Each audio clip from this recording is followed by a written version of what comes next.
5 जून 2024 सुबह के करीब 10:52 यूएस में स्टारलाइनर स्पेसक्राफ्ट का एक रॉकेट लॉन्च होता है। 1 ignition and liftoff of Starliner at Atlas V, carrying 2 American heroes drawing a line to the stars. इसमें बैठे हैं नासा के 2 बड़े एक्सपीरियंस एस्ट्रोनॉट कमांडर बैरी विल्मोर और पायलट सुनीता विलियम, जो कि जा रहे हैं इंटरनेशनल स्पेस स्टेशन की एक छोटी सी ट्रिप पर। ये एस्ट्रोनॉट्स जिस स्पेसक्राफ्ट में बैठे हैं स्टारलाइनर, जो कि एक प्राइवेट कंपनी ने बनाया है बोइंग, जो कि एरोप्लेन भी बनाती है और जिसकी हाल ही में कई सारे प्लेन्स क्रैश हो चुका है।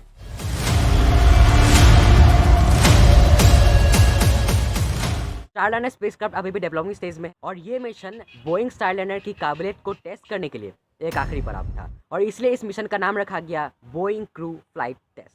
अगले दिन करीब 27 घंटे बाद करीब 1:34 पर यह स्पेसक्राफ्ट इंटरनेशनल स्पेस स्टेशन में डॉकिंग करने लगता है। यह डॉकिंग सक्सेसफुल रहती है और कुछ ही देर बाद दोनों एस्ट्रोनॉट खुशी खुशी एंटर करते हैं। अब इस वीडियो में देख सकते हैं कि सुनीता विलियम कितने खुश लग रहे हैं एंटर करते समय, लेकिन इस खुशी का जश्न ज़्यादा देर चलने वाला नहीं था। ये मिशन सिर्फ 8 दिन का होने वाला था, लेकिन आज 6 महीने तक अभी भी दोनों एस्ट्रोनॉट स्पेस में मौजूद हैं। नासा का कहना है कि ये दोनों एस्ट्रोनॉट करीब 8 महीने तक स्पेस में ही फंसे रहे। हेलो फ्रेंड्स, मेरा नाम है मनन। आइए समझते इस पूरे सिचुएशन को आज के इस वीडियो में।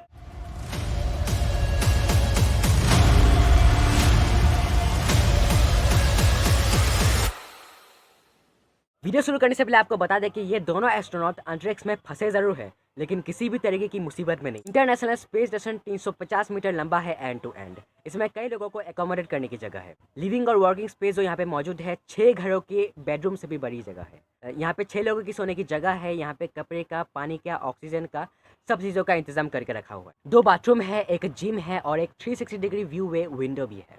और अभी क्रिसमस के टाइम में सुनीता विलियम और उनके क्रू मेंबर्स क्रिसमस भी सेलिब्रेट कर रहे हैं स्पेस में मौजूद इंटरनेशनल स्पेस स्टेशन में। हालांकि ऐसा भी नहीं है कि इंटरनेशनल स्पेस स्टेशन एक लग्जरी होटल की तरह है, लेकिन सर्वाइव करने के लिए एक अच्छी जगह है। इंटरनेशनल स्पेस स्टेशन का खुद का एक ऑक्सीजन जनरेटिंग सिस्टम है। पानी की इलेक्ट्रोलाइसिस से ऑक्सीजन जनरेट करती है और ऑक्सीजन को रिसाइकिल भी करती है। दरअसल जब हम सांस बाहर छोड़ते हैं तो कार्बन डाइऑक्साइड की मात्रा काफ़ी ज़्यादा होती है, लेकिन कुछ हद तक ऑक्सीजन भी होती है। तो उस ऑक्सीजन को एक्सट्रैक्ट करके रिसाइकिल करके वापस से यूज़ करना, ये वो काम करती है। खाने की बात करें तो करीब 6 महीने की खाने का इंतजाम मौजूद है इंटरनेशनल स्पेस स्टेशन में। इंटरनेशनल स्पेस स्टेशन को एक्सटेंडेड पीरियड ऑफ टाइम के लिए कभी भी खाली नहीं छोड़ा गया। कोई ना कोई इंसान उसमें ज़रूर मौजूद रहा है। सुनीता विलियम और बैरी विल्मोर के अलावा जो भी क्रू मेंबर्स उसमें मौजूद थे, एक्सपीडिशन 71 के ख़त्म होने के साथ साथ धरती पर वापस लौट आए और उनकी जगह लेने के लिए आए एक्सपीडिशन 72 के क्रू मेंबर्स। तो वो लोग अपने साथ खाना ला सकते हैं उन 2 एस्ट्रोनॉट के लिए, तो वे इनके साथ मिलकर रिसर्च और एक्सपेरिमेंट कर सकते हैं। ऐसा नहीं कि ये 2 एस्ट्रोनॉट स्पेस में फंस गए हैं और बोर हो रहे हैं, उनके पास करने के लिए कुछ नहीं है। एक्सपीडिशन 71 रिसर्च कर रही थी स्पेस बोटिंग पर, स्पेस में फूल कैसे उगाते हैं, space code, fluid shift, algae based life support system पर और साथ ही साथ न्यूरोक्लिजनरेटिव डिसीजेस पर। बैरी विल्मोर 61 ईयर्स के हैं, 172 डेज स्पेस में रह चुके हैं इस मिशन से पहले। सुनीता विलियम 58 साल की हो चुकी है और 322 दिन स्पेस में रह चुकी है। ये तो हुई उन एस्ट्रोनॉट की बात। अब आते हैं प्रॉब्लमेटिक चीज़ पर, जो कि है स्टारलाइनर की स्पेसक्राफ्ट। बोइंग की स्टारलाइनर स्पेसक्राफ्ट एक ऑर्बिटर स्पेसक्राफ्ट है जिसका नाम है क्रूइज स्पेस ट्रांसपोर्टेशन -100 स्टारलाइनर, जिसको शॉर्ट में CST-100 स्टारलाइनर भी कहते हैं। स्पेसएक्स और बोइंग ये 2 ऐसे प्राइवेट कंपनी हैं जो कि ऑर्बिटर स्पेसक्राफ्ट को इंटरनेशनल स्पेसक्राफ्ट में पहुंचा पाई है। अब ये ऑर्बिटर स्पेसक्राफ्ट क्या है? ये इतनी वेलोसिटी के साथ लॉन्च होती है कि धरती की ऑर्बिट तक पहुंच पाए और धरती के चारों ओर चक्कर लगा पाए। इसको यहाँ तक पहुंचने में 20,000 किलोमीटर पर आवर की रफ्तार की ज़रूरत होती है। तो क्लियरली एक ह्यूमन ऑर्बिटर स्पेसक्राफ्ट को बनाना एक बहुत ही मुश्किल काम है। बोइंग और स्पेसएक्स के अलावा 3 ही ऐसे देश हैं जो कि ह्यूमन ऑर्बिटर स्पेसक्राफ्ट को बना पाई है, USA, रशिया और चाइना। इंडिया अभी कोशिश कर रहा है। हमारा जो गगनयान मिशन है ये वही चीज़। As far as the Gaganyaan program is concerned, this is the first major milestone. In fact, this is going to be a great motivator for all of us in the Gaganyaan, cut across all the ISRO centers. अब उस orbiter spacecraft में वापस आए तो जहाँ पे crew का model है, 4 लोगों की बैठने की जगह है, विंडो है, साइड हिट्स है।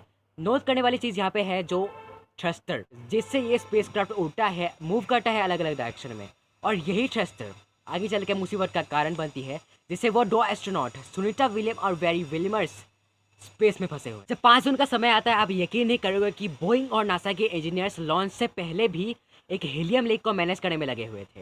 हीलियम गैस जिससे प्रोपेलेशन सिस्टम चलता है और स्पेसक्राफ्ट की थ्रस्टर को लॉन्च किया जाता है। जब ये स्पेसक्राफ्ट इंटरनेशनल स्पेस स्टेशन में अटैच होता है, डॉगिंग करता है, एग्जैक्टली उस लाइन के ऊपर डॉगिंग करने में, अनडॉकिंग करने में ये थ्रस्टर्स ही काम आते हैं और इन्हीं थ्रस्टर्स को चलाने के लिए हीलियम की ज़रूरत होती है। नासा और बोई ने कहा कि हीलियम लीक हो रहा है यहाँ पे किसी डिफेक्टिव सील की वजह से, लेकिन ये कोई बड़ी बात नहीं है, इसे मैनेज किया जा सकता है। इसी लीक की वजह से लॉन्च के कुछ ही देर बाद पता चलता है कि 28 में से 5 थ्रस्टर तो ढंग से काम ही नहीं कर। इसी की वजह से स्पेसक्राफ्ट कमांडर बीस वेलमर को मैनुअल कंट्रोल को अपने हाथ में लेना पड़ता है।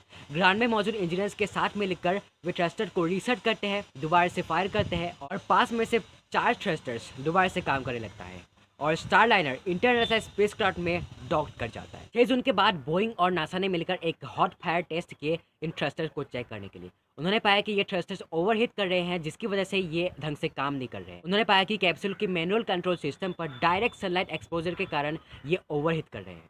हालांकि ओवरऑल ये इंजीनियर्स इस बात से श्योर नहीं थे कि जब ये स्पेसक्राफ्ट धरती पर वापस लौटेगी तो ओवरहीटिंग की प्रॉब्लम दोबारा से होगी या नहीं।